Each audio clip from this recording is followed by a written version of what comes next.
Hello, dear listeners. Today, we dive deep into one of the most dramatic and awe-inspiring stories of all time, the Great Flood from the Bible. This is a tale of divine judgment, human corruption, and ultimate renewal, filled with mysteries that many people might not know. If you enjoy this story, don't forget to like and subscribe for more legendary tales, and let me know in the comments, who is your favorite character? Do you admire Noah's unshakable faith? Are you intrigued by the mysterious Nephilim? Or perhaps the angels, kings, and creatures of this ancient world captivate your imagination? Let's begin our journey back in time, to a world on the brink of destruction, the world before the flood. Before the flood, the world was a very different place. The Bible describes it as a time of increasing corruption, where every inclination of the thoughts of the human heart was only evil all the time.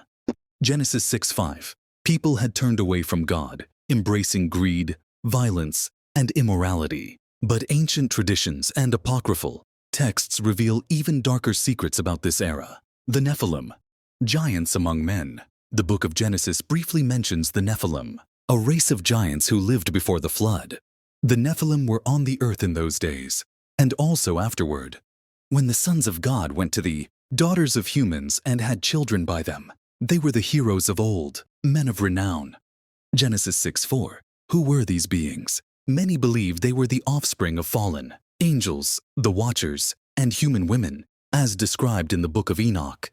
These hybrid creatures were said to be giants, with incredible strength and knowledge, ruling over humanity like tyrants. They taught forbidden knowledge, warfare, magic, astrology, and led mankind into greater wickedness. The world before the flood was filled with corruption, not just among humans, but also among these mighty beings. This was one of the reasons God decided to wipe the earth clean. God's decision to send the flood. God looked upon the world and saw its wickedness. Humanity had strayed too far, and even creation itself had become polluted by the violence of man. I will wipe from the face of the earth the human race I have created, for I regret that I have made them. Genesis 6:7. Yet, amidst the corruption, there was one man who remained righteous, Noah. Noah was a man of faith, blameless in his generation. He walked with God at a time when others had abandoned righteousness. Because of his obedience, God chose him to be the one to survive the coming disaster and restart humanity. The construction of the ark. God spoke to Noah and gave him detailed instructions to build an ark, a massive wooden vessel capable of withstanding the flood. The dimensions were precise: 300 cubits long, approximately 450 feet or 137 meters, 50 cubits wide, 75 feet or 23 meters, 30 cubits high, 45 feet or 14 meters. The ark was to be coated in pitch, making it waterproof, and divided into 3 levels. It would house Noah's family, his wife, his sons, Shem, Ham, and Japheth, and their wives, as well as a vast collection of animals. Noah's message and humanity's rejection. While building the ark, Noah warned the people about the coming judgment. He pleaded with them to turn back to righteousness, but they laughed at him. The idea of a global flood seemed ridiculous. Imagine the scene.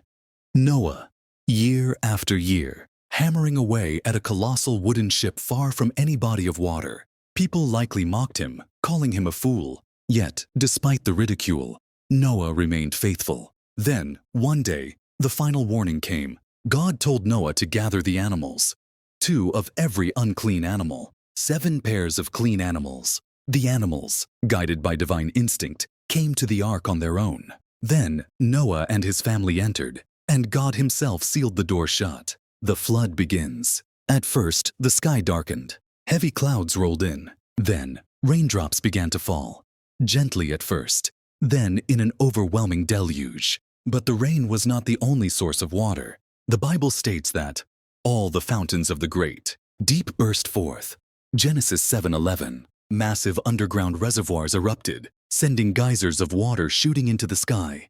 Earthquakes rocked the land. Rivers overflowed. The oceans raged. For 40 days and 40 nights, the floodwaters rose, swallowing cities, forests, and mountains. People fled to higher ground, but no refuge was high enough. The once proud rulers, warriors, and Nephilim found themselves powerless against the judgment of God. The screams of the perishing filled the air, but the ark floated safely above the chaos. The long wait in the ark. The floodwaters covered the earth for 150 days. Inside the ark, Noah and his family endured the long wait, tending to the animals and trusting in God's protection. Eventually, the waters began to recede. The ark came to rest on Mount Ararat, a high mountain range. Noah sent out a raven, but it found nowhere to land. Then he released a dove, which returned with an olive leaf, a sign that dry land was emerging. When the dove did not return, Noah knew it was time to leave the ark. A new beginning. Noah and his family stepped onto dry land, the only humans left alive. The world had been cleansed. The first thing Noah did was build an altar and offer sacrifices in thanksgiving. Moved by Noah's faith, God made a new covenant with humanity. Never again will I destroy the earth with a flood. As a sign of this promise, God placed a rainbow in the sky, the aftermath and the curse of Canaan. Noah's family began repopulating the earth, but sin had not been entirely wiped away. One strange incident occurred when Noah got drunk on wine. His son Ham saw his father in a shameful state and committed an offense. The details remain unclear. In response, Noah cursed Ham's son Canaan, saying his descendants would serve the others. This event shaped the future struggles between nations, legends, myths, and scientific theories. The Great Flood is not just a biblical story. Nearly every ancient culture has a flood legend. The Epic of Gilgamesh, Mesopotamian, tells of Utnapishtim, who survived a divine flood. The Greeks had the myth of Deucalion and Pyrrha, who repopulated the earth after a flood.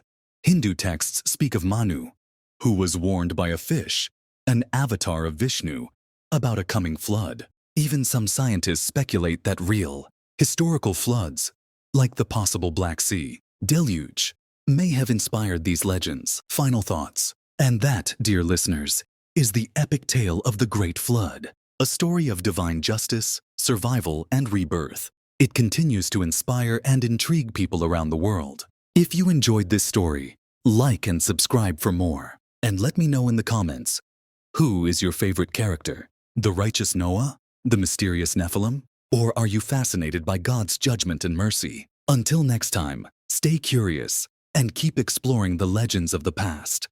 Goodbye.